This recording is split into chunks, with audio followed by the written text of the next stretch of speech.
Right, let's talk about Endgame, the new book by Omid Scobie. That name might not be familiar to you. He's the author of Finding Freedom, which was a hagiography of Harry and Meghan's exit from the royal family. Just to fill you in on Omid, I mean, I used to work with him because I covered the royal beat for many, many years. He used to come on royal tours, ask me how I broke my stories. I used to tell him, share a bit of my wisdom.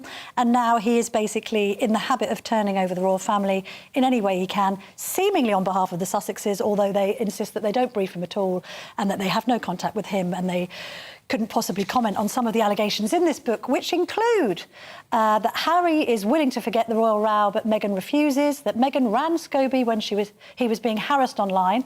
They're not friends, but she did manage to call him when she noticed he was getting some grief on social media. Princess Anne was apparently behind the eviction of the couple from Frogmore. Meghan and Kate were encouraged to dress like Diana. Kate's scared to do anything other than photo ops.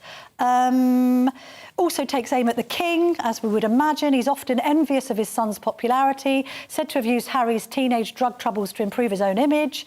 The King called Harry a fool to do the Netflix series. Probably most people agree with that. William is hot-headed. He's a company man, increasingly willing to allow the palace to deploy dirty tricks. Both him and the princess are said to have found the lampooning of Harry and Meghan on South Park as hilarious. They probably weren't alone there. Let's bring Tom Bower into the conversation. He's a journalist, author and royal biographer. Tom, what do you make of Endgame so far? Well, I think it's a rather risible and worthless book written by a man who, we've got to remember, completely lied about his sources last time, or told inaccuracies. He suggested that he didn't have that much contact with the Sussexes, and then during a trial, Meghan's trial for privacy and breach of confidence and data protection, it was discovered that she had actually sent an email where she admitted knowing Omid and perhaps wanting to inform some of Finding Freedom. No, much more than that, Camilla. What happened was he signed a statement saying it was the truth for the trial against the Mail on Sunday, saying he had no contact whatsoever and no briefing whatsoever from the Sussexes. And we know that the Sussexes spokesman, Jason Knauf, sat for 2 hours with Omid Scobie, reading him the briefing notes that Meghan herself had written. I suppose the more important question is, have they informed this book? Of course they have. Omid Scobie is the author of Endgame, a book that's made major headlines for its scathing criticism of the royal family, especially Princess Kate. But this isn't Scobie's first time playing royal messenger. He co-authored Finding Freedom, which was widely seen as sympathetic to Harry and Meghan. Some even said it read like a PR release. Now with Endgame, he's doubled down, this time with much sharper attacks, especially toward Prince William and Princess Kate. But Tom Bower doesn't believe Scobie is the real voice behind the venom. He believes it's Meghan, using Scobie as a tool. When Tom Bower says it's Meghan speaking, he's not talking about ghostwriting. He's talking about influence. He believes Meghan is using Omid Scobie to launch attacks that she wouldn't dare say publicly. And what he does is, he doesn't actually talk to Meghan directly, as he didn't for Finding Freedom. He talks to the pressman or presswoman. I mean, they change all the time. But the whole point about what I'm trying to say about Omid Scobie is that he was absolutely inaccurate in the sworn statement he made, and that in itself was a catastrophe. Because it, in the end, went against the Mail on Sunday. But the point about the current book is this, that Omid Scobie clearly has nothing new to say. All he's got is silly stories like King Charles irons his shoelaces. Well, who doesn't? Well, we all, exactly. Come on, we've all been there. But it's worse than that. I do find his attack on Kate really gratuitous, but of course that is very much Meghan speaking. Well, it's basically depicting Kate as a Stepford wife that doesn't have much use of... And she's a wonderful woman. She's doing a terrific job. And the point about him, he's looking for headlines, and us sitting here is giving him headlines. But really, he's an incorrigible rascal who's getting away with it. Scobie brands the institution of monarchy tone-deaf, racist and financially reckless.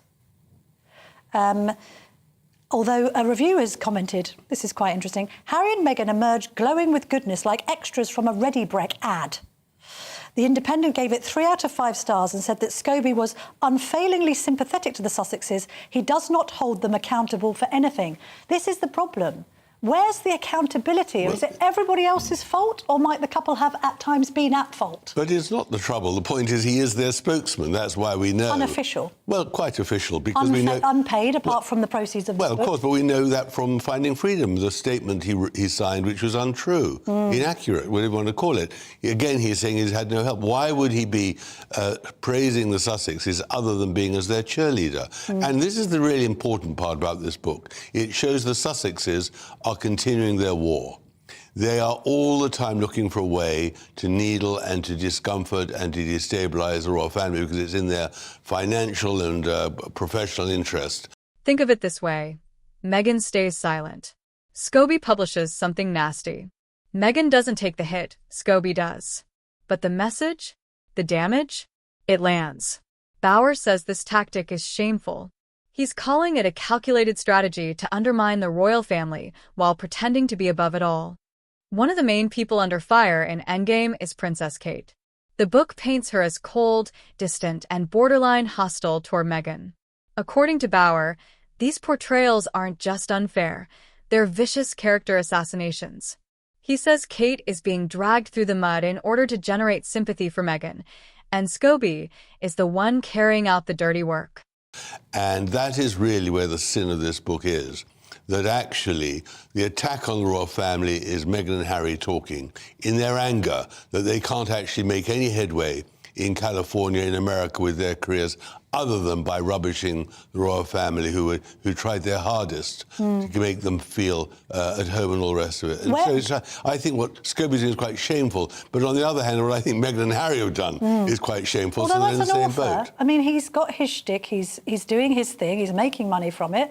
Is there something slightly admirable about this guy's chutzpah? I mean, he's come up with 2 books. The press are all over it. Well, they are, because we know from the first book that it was Meghan speaking, and now we know it's Meghan speaking again. And so this isn't because the book contains amazing revelations. It doesn't at all. But we know that he is the tool of the Sussexes. And as the tool of the Sussexes, he has done the best he can to blacken the royal family. Any hope of reconciliation between the king and his youngest son, or the royal brothers, Tom? Absolutely not, and nor should there be. I mean, the Sussexes are beyond the pale, and they should stay in Montecito.